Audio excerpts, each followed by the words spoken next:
Chapter 4. The babe, when it came, was a girl. Kanya took this news with her lips white and set. She had screamed terribly through labor. But she was strong and healthy, and the babe was strong and healthy. And perhaps only Marra thought it strange that her sister took this news like a blow. The queen lifted her granddaughter and smiled down at her, the broadest smile that Marra had ever seen. The prince did not come to visit. Marra had still never seen him. In her mind he had become something other than human, a creature like a dragon, something large and powerful and uncertain. The northern kingdom's palace certainly seemed as much like a dragon's domain as a human's. It was huge and rich, and there were 100 corridors and 100 tapestries on every corridor, and 100 courtiers lurking, watching for signs of weakness. Even after Kanya's babe was delivered, there was no privacy. She could not ask Kanya what she had meant, or if she had meant anything at all. Marra did not like courtiers. She was, in truth, a little intimidated by them. The northern palace was so much larger than the small, shabby one that she had grown up in, and that palace itself was so much larger than the convent. Had it truly only been 5 years since she had walked among them? It seemed like far longer, like an entire life has passed. She was glad that she had not chosen to wear the dresses that her mother had offered. The courtiers bothered Marra. For most part, they did not bother with her. She was too minor a player to be worth cultivating. When they spoke to her, they were polite and careful, and after 2 days, she realized they thought she was simple. Well, as far as they are concerned, I might as well be. These machinations are beyond me. I would rather look at the tapestries and try to work out the stitches. She met the king, who was very old. He had false teeth made of walrus ivory, and his mind wandered. Sometimes he was very sharp, and sometimes very vague. When he had vague days, he wandered the halls of the palace and called Marra by her grandmother's name. The guards with him pretended that nothing strange was happening, and Marra pretended as well. They stayed for a week until the christening. The palace seemed very cold to Marra, even with all the tapestries on the walls. There were draughts and unexpected places even in her room, and no matter how she tried, she could not seem to find out where they were coming from. "That's the dead kings, I expect," said her maid matter-of-factly. "Dead kings?" Marra saw her eyes in the mirror. The maid nodded. She was younger than Marra, but had lived in the northern palace for most of her life, and had taken pity on the princess's sister for her lack of worldliness. Marra rather liked her. She never stopped talking, but her chatter was a combination of harmless gossip and accurate political commentary. When she told Marra on the first day after birth that she must wear her hair in a particular arrangement, Marra bowed her head and allowed the maid to braid it as she saw fit. She was glad of it later too, when she saw the way that the other woman wore theirs. A simple style would have called attention to itself by its very simplicity, and Marra preferred a very simple fade from notice. She had not, however, realized that the maid might be superstitious. "What dead kings?" she asked. "Under the palace," said the maid. "That's where the crypts are. You have to keep them down there deep so that the frost doesn't heave them back up. But it means they're all cold and dry, and they don't really go to the bones as quick as they should. Tuck your chin, ma'am, so I can get this a bit here." Marra tucked her chin obediently. In the mirror, her neck vanished into a plump roll. She wondered if the maid was going to continue on her own, or if she needed to ask for more information. Fortunately, This was apparently a favored topic. All the dead kings are down there, and the dead princes. They say it's a whole palace of dead down there. Each king got a room, you see, and the queen got her room next to his. If she had any babies who died, they put them in her room and his room. She gave a small pleased shudder. In his room, they'd put the royal concubines back in the days when they had them. Yes, and if the concubines weren't dead when they buried them, why, they'd strangle them with a silken cord and put them down there beside him. Marra watches her own eyes go wide in the mirror. Goodness, what did the queen think of that? I expect they were just glad to get their own room, said the maid practically. But of course, some of the king had more than one queen. If she died before they had any babies, they sent her back to her people, but otherwise, they buried her here. So sometimes the king have 3 or 4 rooms branching off their room, and then the princes would also have rooms nested in there. So now it's like a maze down under the palace, and nobody knows how far back it goes. Sometimes people try to explore it, but they have to take a family tree in one hand and a map in the other, and they don't always come back. She wrinkled her nose. The dead don't always lie easy, particularly kings, and they don't always approve of the way their descendants are running things. So they come up and walk around and disapprove. That's why there's so many droughts. Goodness, said Marra again. I would have liked to swear rather more strongly, but it did not seem appropriate for the princess's sister, who was also mostly a nun. Are there so many kings as that? They don't last that long, said the maid, matter of fact about the royal family's mortality. It's hard to be a king, and the ones who don't die in battles waste away young. You've seen His Majesty, of course. He is very old, said Marra, thinking of the ivory teeth in wandering mind. He is barely 50. What? The maid laughed, but kindly. Oh yeah, it's in the blood. My mother served his father and his grandfather, and she only retired last year. Some say there's a terrible magic over the kingdom, and it's the godmother's blessing that keeps it all at bay. But the strain of it wears on them, poor souls. My mother, she said they burned themselves out, keeping us all safe. Who knows though? Anyway, that's why the palace under the palace is so large. Oh, said Marra faintly, wondering what her sister is married to. There's some who say that it's not just the kings, added the maid. You can't have a big palace of the dead like that without grave robbers. Can you? So it's all laid about with curses that rip the souls out of the robbers and wed them all up together. And they say that goes waddling and wiggling through the halls of the dead palace, looking for more souls to eat. Oh my, makes you fair shiver, doesn't it? Said the maid cheerfully. She patted Marra's shoulder as if she were a horse. You're all ready to go, ma'am. Best not to be late for the christening. It was at the christening for the very first time that Marra saw Prince Vorling. He was small. That surprised her the most. Her whole family had ordered their lives around his whims, and he had loomed very large in her mind. But he was barely taller than Kanya, slim-hipped, with a narrow, angular face.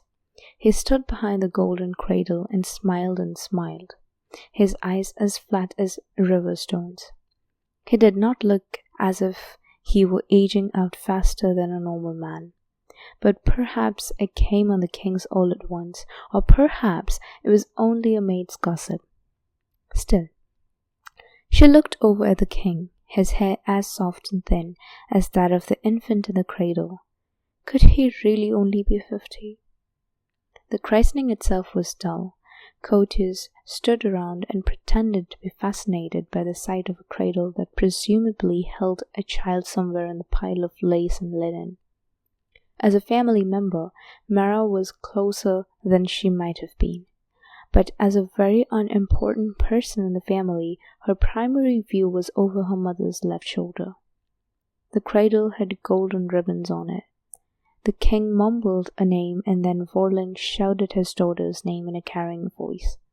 Marra caught the first name was Varian, and then it dissolved into a welter of names that slipped out of her mind as soon as it went in. Surely they cannot be saddling this child with all those names, she thought. She wanted to give her sister a bemused look, but she could only see the side of Kanya's face. And now there will probably be speeches, she thought, and steeled herself to stand looking calm and composed and politely interested. But there were not speeches. Instead, Vorling stepped back and said, "The godmother's blessing," and was silent. The courtiers too felt instantly quiet. The double door at the side of the great audience hall opened.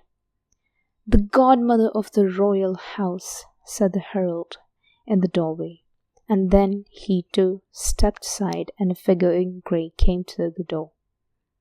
The godmother was old, very old, older than Marra knew a person could be. She did not have wrinkles any longer. Her skin had drawn tight across her skull, almost translucent. Marra could see the shadows of bones in her face, as if there were light streaming through her like stained glass, and the bones were the lead between panes of skin. She moved very slowly. Her spine was curved, but in a way that gave the impression of a scimitar blade rather than old age. She leaned on a black cane, and her progress towards the cradle took many minutes. But not one of the courtiers, not even the prince, showed the slightest trace of impatience. It occurred to Marra that the king was not treated with half as much deference as the godmother.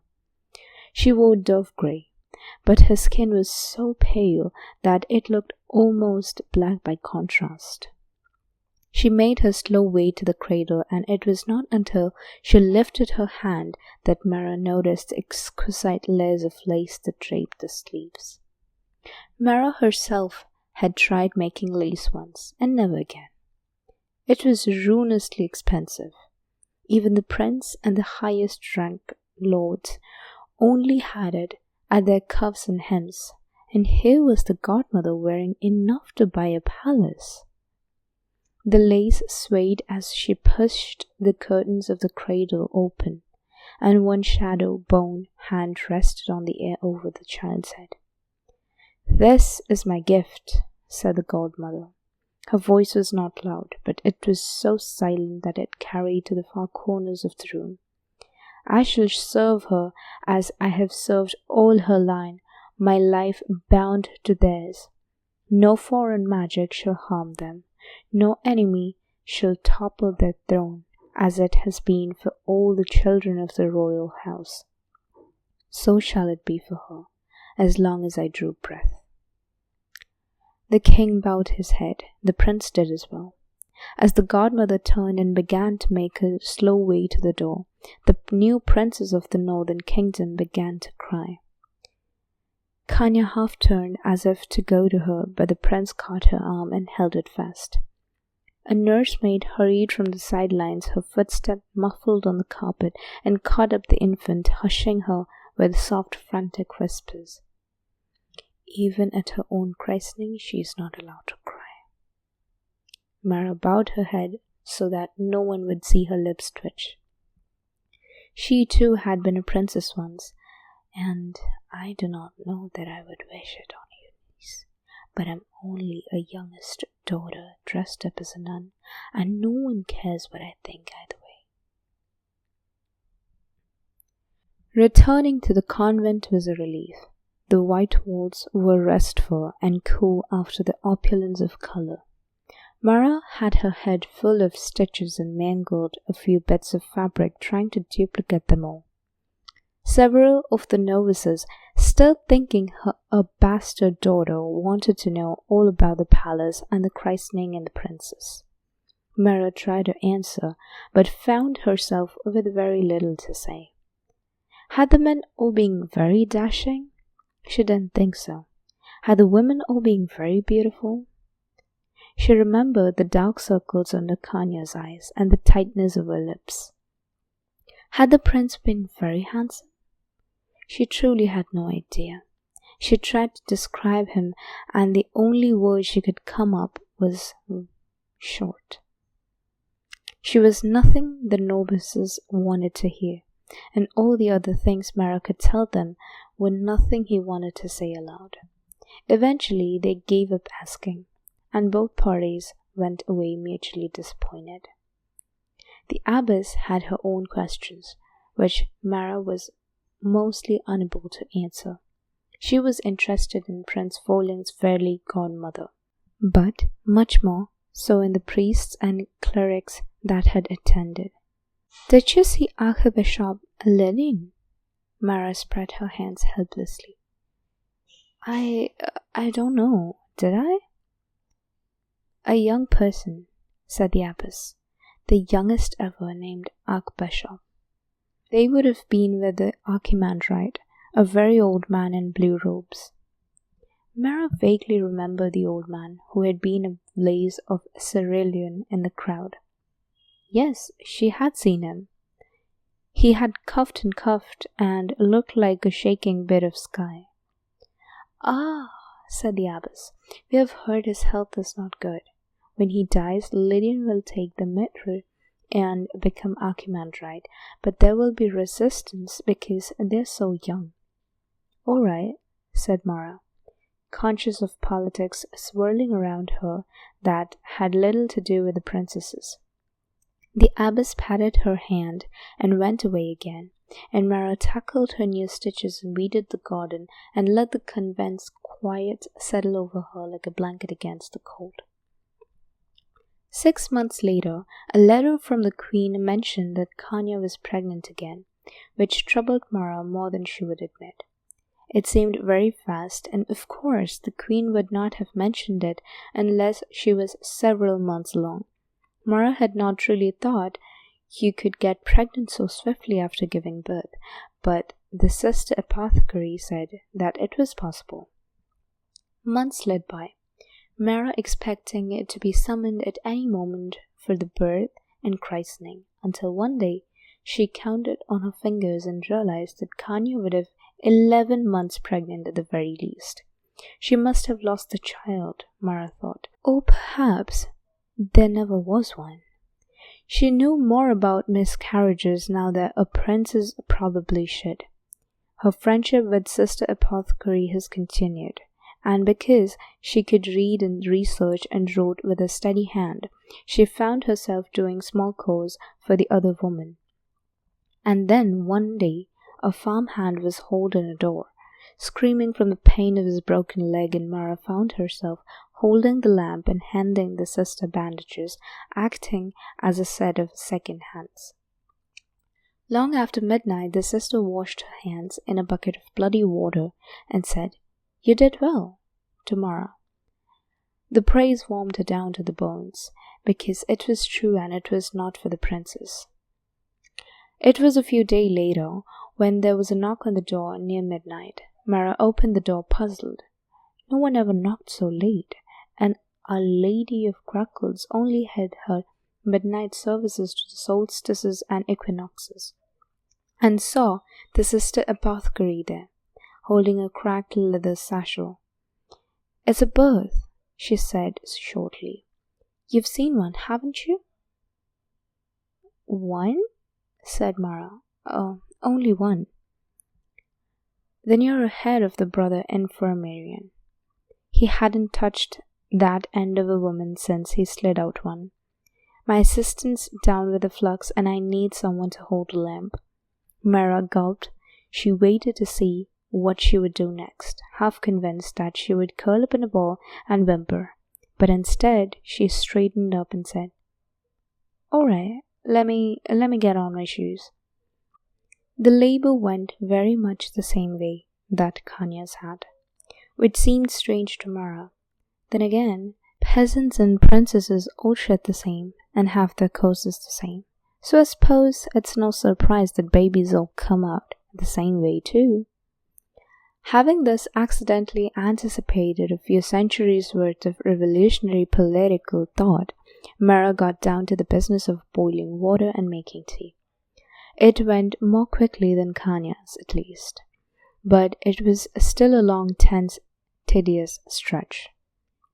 Marra nodded off more than once, and sometimes came to with a lamp in her hand and the sister apothecary crouching between the mother's legs, wondering if she was really awake or if she was having a strange sort of dream. Dawn had passed, and it was most of the way to morning when the baby emerged into the world, looked around, and burst into tears. To get used to it, the sister told the infant and handed the child to Marra, who stared at it with intense horror. It was bloody and wrinkly and reddish grey and looked like sort of the thing you would drive back to hell with holy water. Said Marra. Is it? The mother was panting and could hardly breathe. It cried. It's alive, right? Oh, yes, said Marra hurriedly. Very alive. She stared at it, trying to find something else to say. Has arms and legs and a head? That's good, said the mother, and began giggling with a high, hysterical laughter. Oh, that's good. You want them to have it. Lady of Grackles of Mercy, muttered the sister apothecary. But as she was saying this directly to the birth canal, no one but Marra heard. Fortunately, the afterbirth arrived immediately, and the sister swapped burdens with her. Go and give that to her husband, she said. He'll know what to do. Marra bowed her head and fled.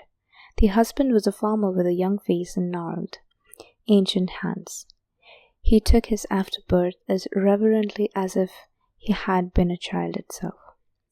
Will you help me then, sister? Marra swallowed. I'm not a sister. Not all the way. He smiled a little. Don't have to be, not for this. She walked with him and picked up the spade he pointed to. They buried the strange muscleless piece of birth meat under a hickory tree down among the roots. Oak's usual, said the farmer, sitting back as Marra patted the earth into the place. Oak's strong, but Hickory's lucky. We've got 2 strong children already, and the third could use a little luck to make their way. Marra stifled a sigh, thinking of her own godmother, who had given them gifts of health and princes. A little luck might have smoothed the way for all of them. She went with the sister the next time she was called out as midwife, and she was called out often at night because the town midwife was old and slept soundly. Once or twice a month, there would come a tap on Marra's door, and it would be the sister going out to tend a woman laboring. She was never asked to do more than hold hands and bring water, but she learned nevertheless. Among other lessons, she learned to pretend not to hear the terrible threats uttered by women in labor. Strange as it was, this set her mind at ease. Kanya could not have meant what she had whispered in Marra's ear. It was the labor. That was all it was. When the miller was brought to her bed, she threatened to pull her husband's bowl into the millstone and grind them fine if he ever so as much as look at her again. She saw babies born and mothers die. She saw mothers have an easy birth, and then bleeding simply never stopped until they died white and bloodless along the pillow. She saw her birthing hook and how it was used to extract babies who had not survived long enough to emerge. It was the 5th or 6th or 10th labor as they walked back to the convent that Marra could no longer keep silent. It is so stupid, she said. The sister glanced at her mildly. They both lived, she said. That's a good outcome in my book. Not that, said Marra. Both mother and child had lived, although it had been harder labor than anyone was happy with. Just Lady of Crackles, we lie on our backs and sit in a chair and push out a thing that's too big to fit so that everything's torn bloody. What a stupid way to bear. Oh, that, said the sister. Yes, I've often thought so. Cows have much better time of it, goats and sheep too. Granted, the legs are a bit harder to untangle, but it's not half the mess of humans. I won't do it, said Marra. Nobody's asking you to, said the sister. She paused. Marra was fairly certain that the sister knew exactly who and what she was, and who her parents were, and was trying to find a way to phrase her next sentence. Well, not at the moment anyway, and if someone should, well, there are ways. Run away, ruin yourself, whatever it takes. Don't let her drag you into the hell along with us. Marra licked her lips. Had they used a birthing hook on Kanya for the child who had gone much too long without being born? Ways? The sister glanced around as if someone might really be eavesdropping in a remote hedgerow in an hour before the dawn. Ways, she said. Herbs mostly. Sponges soaked in lemon juice, none of them worked perfectly, and anyone who says they do is lying to you. Most of them are dangerous. Sometimes everyone dies anyway, and there's nothing to be done. But there are things that can make pregnancy less likely. Marra's heart leaped. Could she find out? Could she tell Kanya? The entire point of queens and princesses was to act as blood mares for royalty. But if there were ways to prevent it... I want to know, she said, all of them. The sister apothecary sighed. It can be done, she said. But not tonight. The sister was as good as her word. It was all rather abstract at the moment for Marra, but she memorized the methods and even brewed an entire vial of extract with the sister standing over her to make certain she did it correctly. You care very much about this, said the sister. Marra shrugged. She did not want to care. She did not want to think that her time in the convent might come to an end, that she would be dragged back out onto the game board with all the other pawns and princes. But if I am, I will not go unarmed. I won't. I have to learn, and maybe I can tell Kanya. She had already seen women wearing themselves out from too much bearing. There was a letter in her room now, another polite, correct letter from her mother, and at the end, her mother has written that Kanya was pregnant again. This is too much. Surely it is too much. She is wearing herself out to bear an heir, and if she dies... Marra told herself that it was fear for her sister that drove her on, not fear for herself. She clamped down on the traitorous little whisper that said she would have to take her sister's place as blood mare to the prince. I will not. I will not. But it will not come to that. I will learn.